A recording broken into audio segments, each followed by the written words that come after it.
So friends, today we are going to discuss the femur bone, which is the strongest and longest bone of our body. And this femur is a typical long bone which is having mainly three parts: upper end, middle intervening shaft and the lower end. And this upper end is having the head round or spherical in structure, and in its center, near to its center, it is having a pit like structure that is known as fovea. And this is a neck, and this is greater trochanter on the lateral aspect, and on the posterior aspect it is having the lesser trochanter, and in between these two trochanters anteriorly it is having the intertrochanteric line, and posteriorly it is having the intertrochanteric crest, and along its course it is having the caudate tubercle. And now the shaft is divided into the three parts: upper 1/3, middle 1/3 and lower 1/3. And now the lower end, which is having two condyles side by side and intercondylar line. These two are the, this is a intercondylar line and intercondylar fossa, and on the medial condyle there is a adductor tubercle here.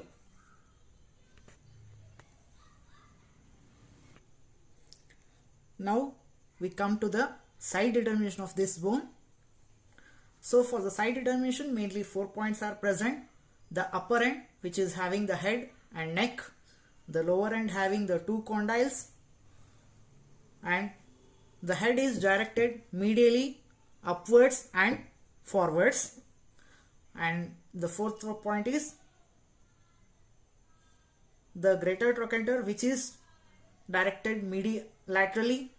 And one more point for your reference: the anterior surface of the shaft, which is convex anteriorly.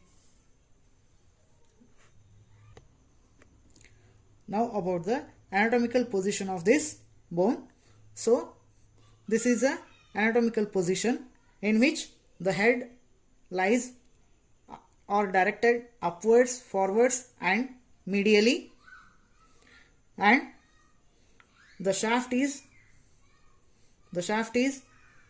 slightly oblique lying, and so that the two condyles lie on a same horizontal position. These are the two condyles should lie in a same horizontal plane.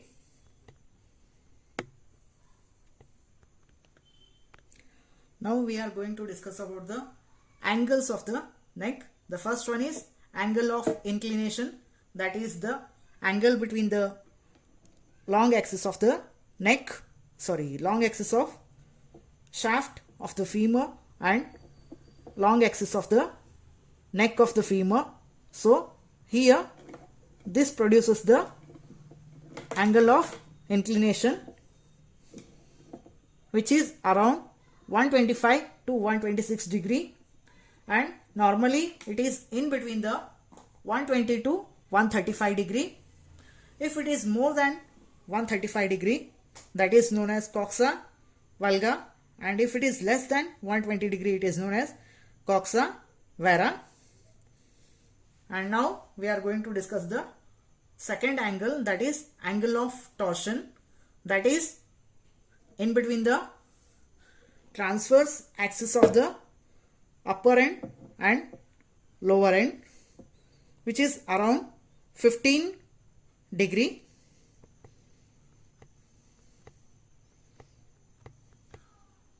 Here you can see the angle of torsion.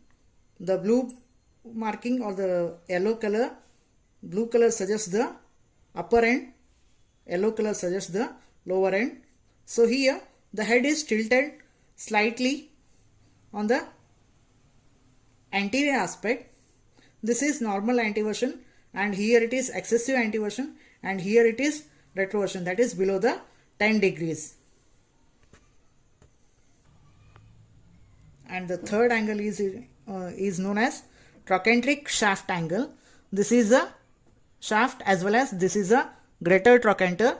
So in between these two there is a normal 8-degree angle is there. Now we are going to discuss about the head, which is anteriorly as well as superiorly and medially directed, and that articulates with the acetabulum of the hip bone to form the hip joint, and in its center or near to its center it is having a pit-like structure that is known as fovea or fovea capitis. Now the second part of this upper end, that is the neck, which is having around 3.7 centimeter in length and having two borders. This is upper border and this is lower border, and two surfaces. This is anterior surface and this is posterior surface. So the upper end, which is having horizontal and as well as concave in structure. This is concave in structure, the upper end. This is upper end, and which is horizontal in lying as well as concave in structure, and meets at the greater trochanter to continue as a shaft, and lower border which is straight and oblique and meets at the lesser trochanter. And now the surfaces, two surfaces, anterior surface. This anterior surface is intracapsular in the formation of hip joint. So this head and anterior surface as well as posterior surface all are intracapsular. Those are present in the capsule of the hip joint and meets at the intertrochanteric line anteriorly. This is intertrochanteric line. This is anterior surface. So anteriorly it meets the shaft at the intertrochanteric line, and posterior surface from above downwards it is convex. This is a convexity above downwards, and from side by side it is concave. From above downwards it is convex, from side by side it is concave, and meets the shaft at the intertrochanteric crest on the posterior aspect.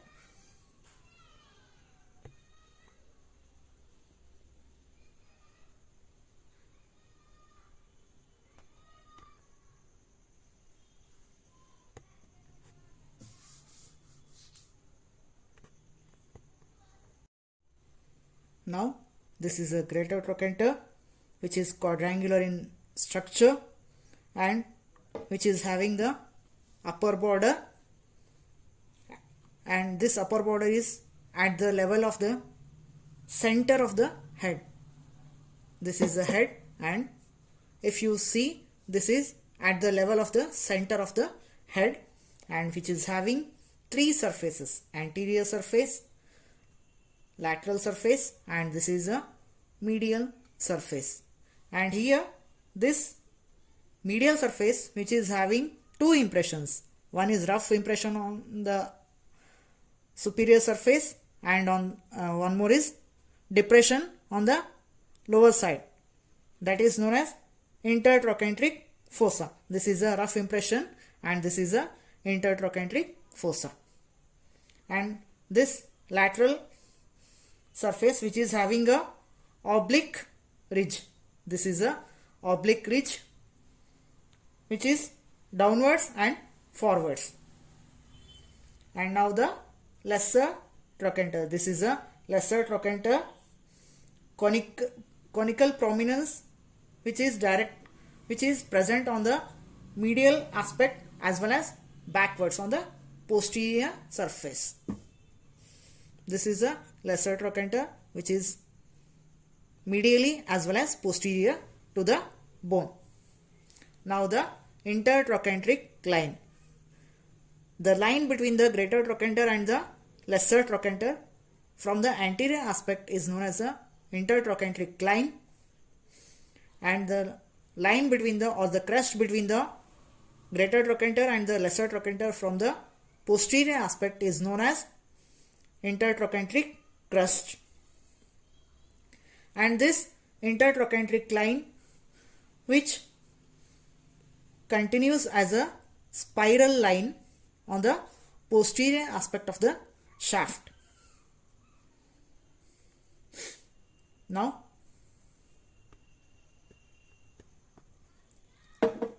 the shaft, which is divided into the three parts: upper 1/3, middle 1/3 and lower 1/3. And for your convenience, the first part is middle 1/3, which is having prominent three borders and three surfaces. This is a medial border, lateral border and posterior border. This posterior border is also known as linea aspera, which is having the medial lip and the lateral lip.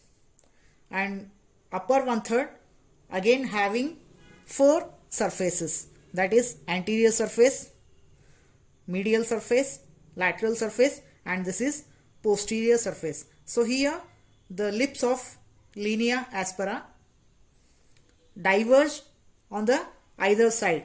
So here it is continues as a gluteal tuberosity and here it is continues as a spiral line. Here it is a gluteal tuberosity and here it is a spiral line. Laterally it continues as a gluteal tuberosity, medially it continues as a spiral line, and again here one more surface present, that is posterior surface. So it is having four borders and four surfaces: medial border, lateral border, gluteal tuberosity and spiral line. And now the lower 1/3. This is a lower 1/3. Again here also the linea aspera again diverges to create one more fossa, that is popliteal surface or the popliteal fossa. Again it is also having four borders and four surfaces: lateral border, medial supracondylar line, lateral supracondylar line, and four surfaces, that is anterior surface, medial surface, lateral surface, and this is posterior or popliteal surface. So the total shaft, which is having 5 surfaces. This is anterior surface, medial surface, lateral surface, posterior surface and popliteal surface. Total 5 surfaces.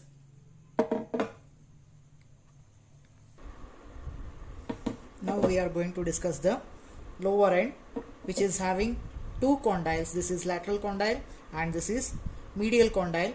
Anteriorly these two are united and known as intercondylar line, and posteriorly these two condyles are separated by a intercondylar fossa.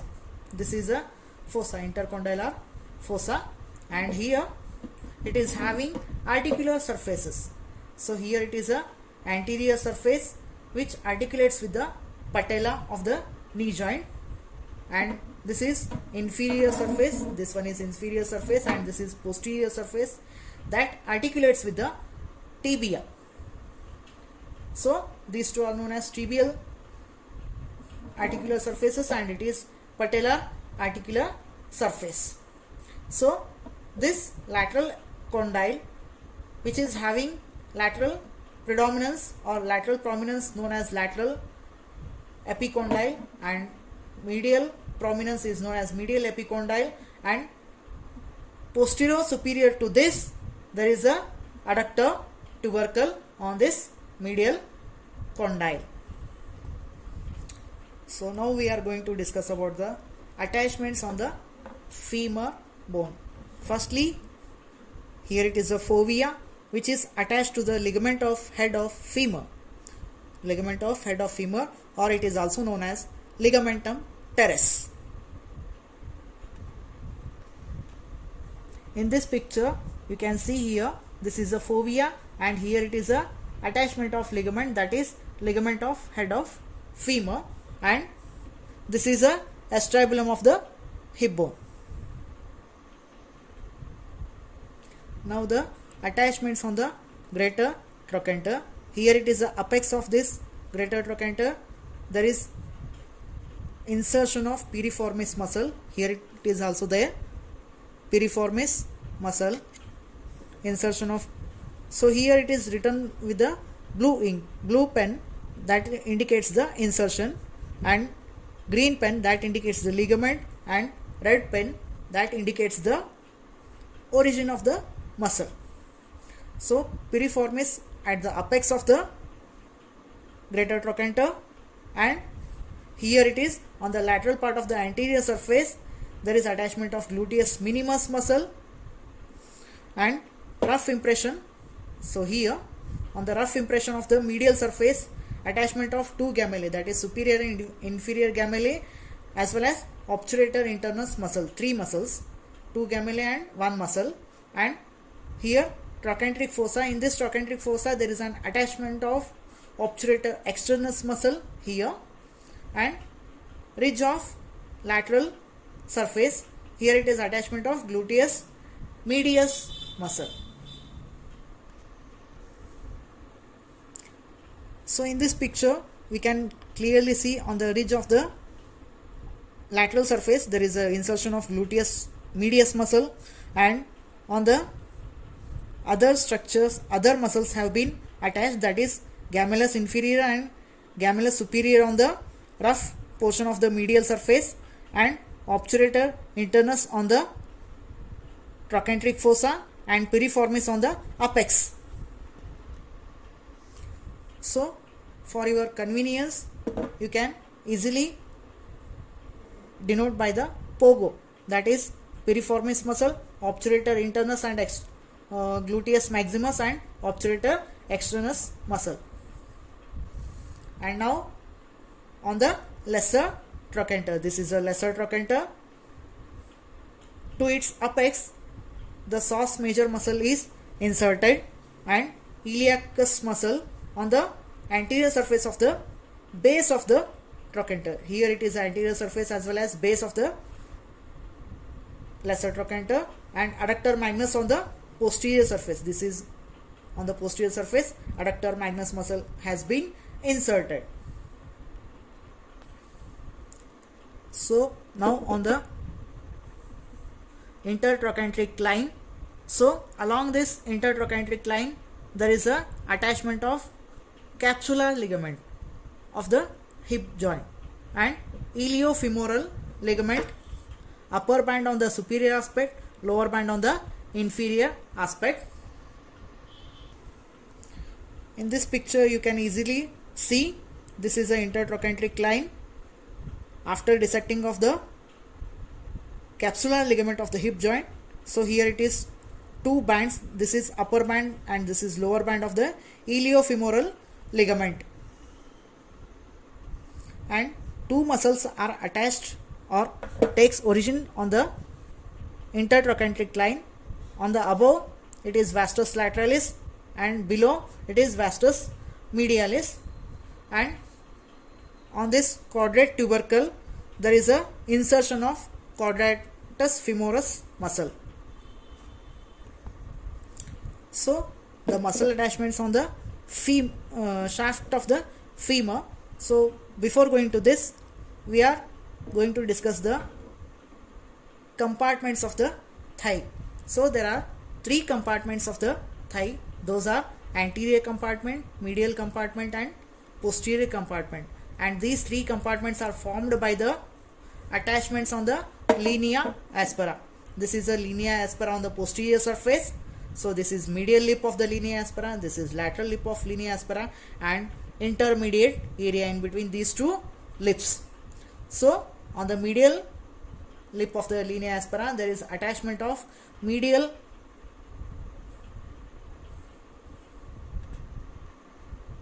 intermuscular septum, and here on the lateral lip there is attachment of lateral intermuscular septum, and in the in between area, that is intermediate area, there is a attachment of posterior intermuscular septum, So this divides the thigh muscles into the three compartments.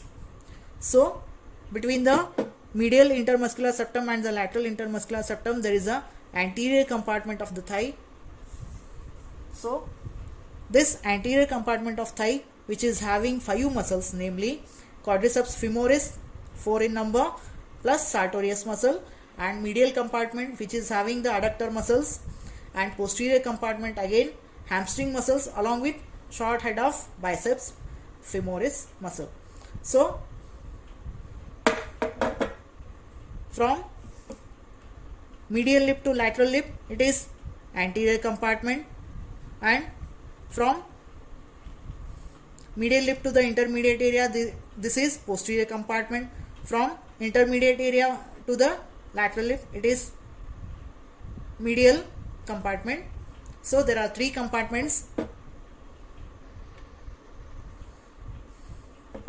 So the attachment of the quadriceps muscles: vastus intermedius on the lateral as well as anterior 3/5 of the shaft, upper, anterior as well as lateral 3/5 of the shaft. Here it is vastus intermedius muscle and vastus lateralis on the intertrochanteric line, lateral margin of the gluteal tuberosity. Here this is a gluteal tuberosity, lateral lip, as well as upper half of the lateral lip of linea aspera. This is a lateral lip of the linea aspera, upper half up to this origin of vastus lateralis muscle, and vastus medialis again from the intertrochanteric line continues with the spiral line and medial lip of the linea aspera and medial supracondylar line. Along the medial side, there is attachment of vastus medialis along the lateral lip or lateral aspect, vastus lateralis, and on the anterior aspect as well as lateral aspect, there is a attachment of vastus intermedius muscle. And other 2 muscles of the quadriceps muscles, those are rectus femoris. Here these 2 muscles are not attached to this femur. Those 2 are attached to the hip bone. As in the previous video I have discussed, rectus femoris is attached to the anterior superior iliac spine and anterior inferior iliac spine, and sartorius is attached to the anterior superior iliac spine. Now the adductor muscles, those are 5 in number. Those are adductor longus, adductor brevis, adductor magnus, pectineus and gracilis. So here this gracilis muscle is not attached on the femur. Its origin is on the inferior ramus of the pubis and insertion on the medial surface of the tibia. So there is no attachment of gracilis muscle on femur. So other 4 muscles which are attached to the femur are: first one is adductor longus on the medial lip of the linea aspera between the vastus medialis and adductor magnus muscle. So here it is a vastus medialis and adductor magnus. In between these 2 there is a attachment of medial lip adductor longus muscle and adductor brevis above the adductor longus muscle, and adductor magnus medial margin of the gluteal tuberosity. Here it is a medial margin of the gluteal tuberosity and supracondylar line. So here it is a supracondylar line and adductor tubercle. And now the pectineus muscle, line extending from the lesser trochanter to the linea aspera. This is a lesser trochanter and this is a linea aspera. Along this line there is a attachment of pectineus muscle. So other muscles attached on the femur or shaft of the femur are short head of biceps femoris on the lateral lip of linea aspera. This is the lateral lip of linea aspera, and upper 2/3 of the lateral supracondylar So here it is a lateral supracondylar line, upper 2/3. Up to this there is a attachment of short head of biceps femoris, and on the lateral supracondylar line, this is a lateral supracondylar line. So here above there is attachment of plantaris muscle, and below there is attachment of lateral head of gastrocnemius muscle. And now the attachments on the lateral condyle. So this is a lateral condyle, fibula ligament attached at the lateral epicondyle. Here it is a lateral epicondyle. Here there is attachment of fibula, collateral ligament and popliteus muscle on the anterior aspect of the popliteal groove. So this is a popliteal groove on the anterior aspect.